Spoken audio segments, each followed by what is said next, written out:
நான் real estate பண்றேன். இதுல வர்ற லாபத்தை நான் ரியல் எஸ்டேட்ல இன்வெஸ்ட் பண்றேன். ரியல் எஸ்டேட் வந்து எங்க அப்பா சின்னதிலே சொல்லி கொடுத்த ஒரு விஷயம். என்ன சொல்லுவாருன்னா, நபீல், லேண்ட் வித்தா காசு.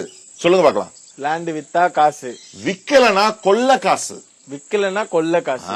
இது எங்க அப்பா சின்னதுலயே எனக்கு சொல்லி மண்டையில ஏத்திட்டாரு. நான் ஆனா எப்படி பண்ணுவேன் தெரியுமா? டெவலப்டு ஏரியால இன்வெஸ்டே பண்ண மாட்டேன். ஓ ஆமா, டெவலப்பிங் ஏரியால தான் இன்வெஸ்ட் பண்ணுவேன். அந்த காலத்திலேயே 15-20 வருஷம் முன்னாடி 5000 ரூபாய்க்கெல்லாம் கிரவுண்ட் வாங்கினேன் நான். ஓகே. இன்னைக்கு 5 லட்சம் ரூபாய் இது. இன்னைக்கு கூட கிரவுண்ட் 1 லட்சம் ரூபாய்க்கெல்லாம் கிடைக்குது. நான் அதை தான் தேடி போய் இன்வெஸ்ட் பண்ணுவேன். 10 கிரவுண்ட் 10 லட்சம் ரூபாய்க்கு வாங்குவேன். ஓகே. எங்கன்னு நீங்க கேட்கலாம். இப்ப எங்க கிடைக்குது அந்த ரேட்டுக்கு? கிடைக்குது, தமிழ்நாடுல கிடைக்குது. இன்னைக்கு அது ஒரு கிரவுண்ட் 1 லட்சம் ரூபா. ஆனா 10 வருஷத்துக்கு அப்புறம் அந்த ஒரு கிரவுண்ட் 10 லட்சம் ரூபா. அது அழகா லீகல் பார்த்து ப்ராப்பரா அந்த இடத்த வாங்கி ஃபென்ஸ் பண்ணி மாசத்துக்கு ஒரு நாள் யாரையாவது அனுப்பி அந்த இடத்த பார்த்து ப்ராப்பரா வச்சுக்கிட்டனா நம்மளுக்கு அவசர ஆத்திரத்துல அந்த இடம் நம்மளுக்கு உதவியா இருக்கும். ஓகே.